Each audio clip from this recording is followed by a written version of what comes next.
Luggage from Harry Reid International Airport. The 8 News Now investigators learning a felony warrant has been issued for Sam Brinton, a deputy assistant secretary in the Biden administration. Now he's accused of a similar crime in the Minneapolis-St. Paul airport. This is a developing story.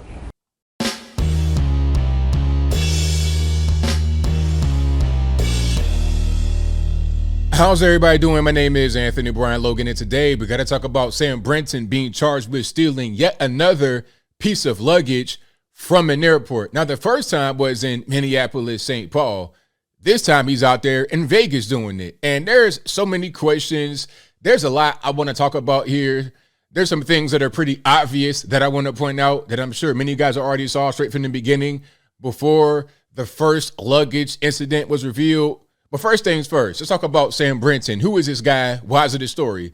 Well, Sam Brinton works for the Biden administration, as I said in the opening clip, and he is more specifically in the Department of Energy. He has a very long title. I'll link to that exact title in the description box.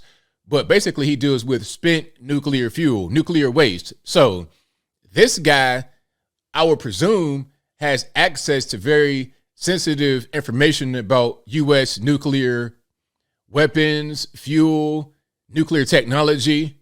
He has access to sensitive government information, and he's out here stealing luggage from airports. Why? Here's one thing. These are recent occurrences. At least the first one was recent occurrences. He was sworn into the federal government earlier this year, 2022. But the one we have a date for, the Minneapolis-St. Paul one, the first one, that happened in September or October of this year. So why are you stealing luggage while you're in the federal government? Stealing is wrong regardless, but some may try to excuse stealing for saying, oh, he's in poverty, he had no choice, which is a bogus excuse. But you can't even use that excuse right here because you're making $178,000 a year as part of the Biden administration. So why are you stealing luggage? What's going on?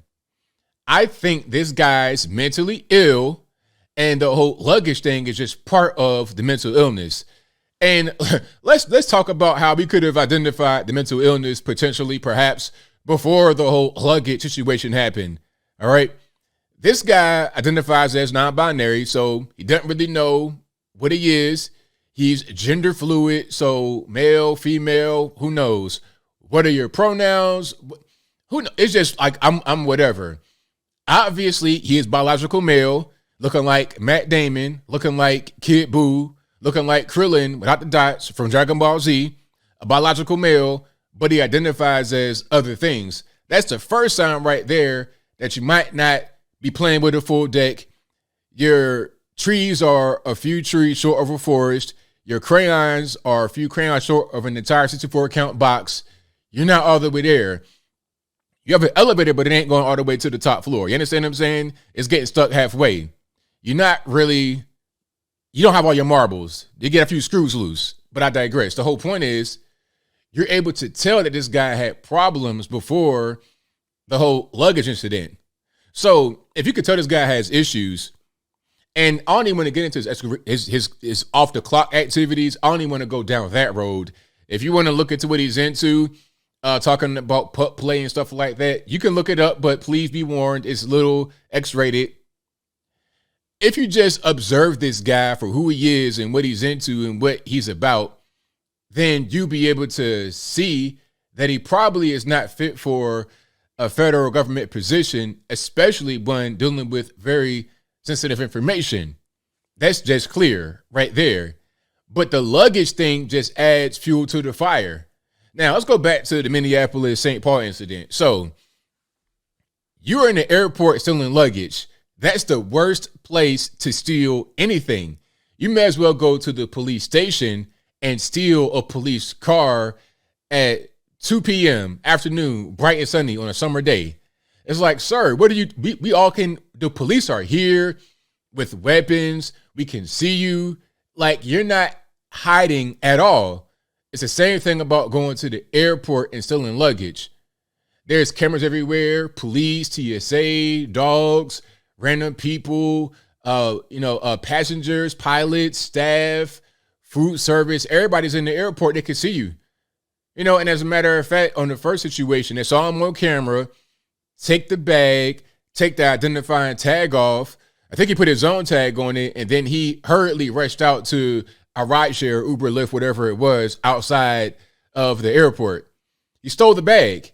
Talking about something, oh, I got the wrong bag. Sir, you did not check a bag that flight, so why were you at the check bag area waiting on the carousel to bring out a bag? And then why would you take the tag off, which has somebody's name on? You took that tag off and then ran out the building. He said that when he realized he had the wrong bag, and I mean, not St. Paul, which is not true, but he said he had the wrong bag. He realized it and he freaked out. So he took the clothes out of the bag and put them in random drawers in the hotel room we were staying in. But the problem is he had that very same bag on other flights and checked it in. For like a month, he did this with that bag from Minneapolis, St. Paul. Now here we are again in Las Vegas, you're stealing more bags. And these are expensive bags between $2,000 and $5,000 a piece. Well, that could be the bag and also the contents. And my question would be, okay, what's in the actual bag? When you see the way this guy dresses, just random stuff, it kind of makes sense. It's like, okay, you probably got that from my bag in Vegas. You got that from my bag in LAX. You got it from my bag in Minneapolis, St. Paul. You got it back from DCA, you know, the Reagan Airport. You getting clothes just from random strangers you steal. You're a kleptomaniac. You got some weird stuff going on, weird fetishes. You got the little puppy fetish. You got the stolen clothes fetish. You got all kind of stuff going on.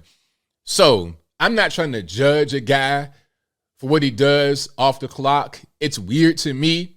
Not my cup of tea. I'm not into that. However, if I'm trying to hire a guy to do a certain thing and I see things that are kind of alarming that may point toward mental illness, I'm like, you know what? Maybe, just maybe, that isn't the guy for the job. Maybe I should pick someone else that appears to be a little bit more mentally stable. Now, could you be wrong about somebody's appearance be some way? Of course. Judging the book by its cover doesn't always work. However, sometimes you could say that this person may not be all the way wrapped too tight. You can judge that book by its cover occasionally. And in the case of Sam Brinton, you most certainly should. But as I close, I want to say this.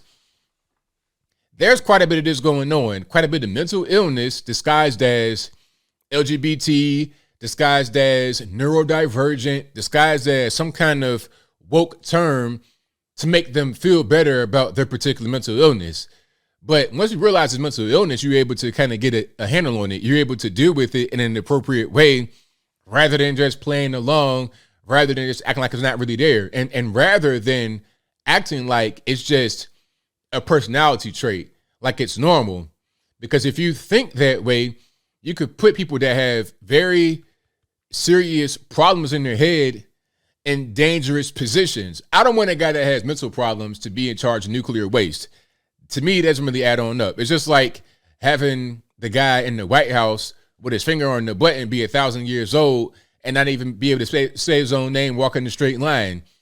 That does not appear to be very stable. It's like building a 1,000,000-story house on the most weak foundation ever, on sand, water, no rock, just ridiculous. It's going to fall over. You could see it from the beginning. There's no use in being surprised when the shaky foundation house collapses to the ocean floor. You saw it from the beginning, the same way we see this guy, Sam Brinton, from the beginning as a mentally unstable person. But I think I'll leave that right there for now. And what say you? How do you feel about Sam Brinton being charged with yet another luggage theft, this time in Vegas? Whatever your thoughts are, let me know in the comments below. You guys pretty much know where I'm at. I'm not surprised here. I saw this whole thing coming because the guy's not mentally stable. You see what's going on. You see it. The last time we saw the whole luggage thing, that didn't make any sense. Some may try to excuse it, talking about, oh, it was a mistake.